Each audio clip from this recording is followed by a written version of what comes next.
I had a question. I'm 2 weeks into the detox, just finishing up the 2 weeks, and I'm still having headaches. I didn't know if that was normal from getting off the sugar and stuff. And I've lost 7 pounds the first week, but I haven't really lost any more. And so I noticed that you said in your book not to really rely on the scale, but I didn't know if maybe I needed to up to more vegetables, like I'm doing about a pound or pound and a half a day.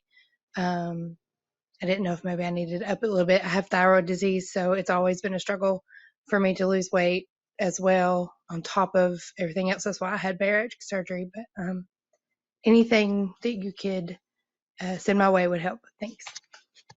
Okay, so this person's following my metabolic reset diet, which is in my first book, A Pound a Cure.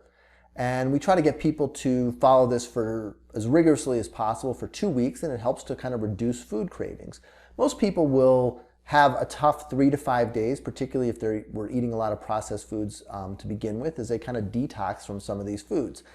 So this person is experiencing this, up to 2 weeks out down the road, which is not common, but certainly something we see. The first question I would have is, did you somehow eliminate caffeine as part of this program? So a lot of people will be drinking diet soda or diet iced tea, or getting caffeine in some form that has either full sugar or artificial sweeteners.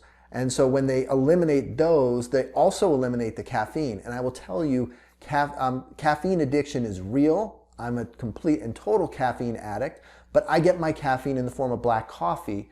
And so I'm sure that if I stopped drinking caffeine altogether, I would have headaches that would last months. And so I think the first thing I would make sure of is that you're maintaining your caffeine intake. There's nothing wrong with the caffeine. It's the artificial sweeteners and the refined sugar that come along with the caffeine. So that would be the first thing I would look at. I think the second thing would be to really evaluate and make sure that there's not something that you're still doing that's kind of keeping some of these addictions alive. So if you're following the diet, say 95%, but still a little bit of bread here and there, or a little bit of artificial sweetener here and there, you may be kind of stringing yourself along and preventing yourself from completely detoxing from some of these foods.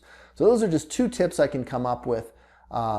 If anyone else out there has had some experience with this, following the metabolic reset diet or some type of similar unprocessed detox approach, feel free to comment with what worked for you.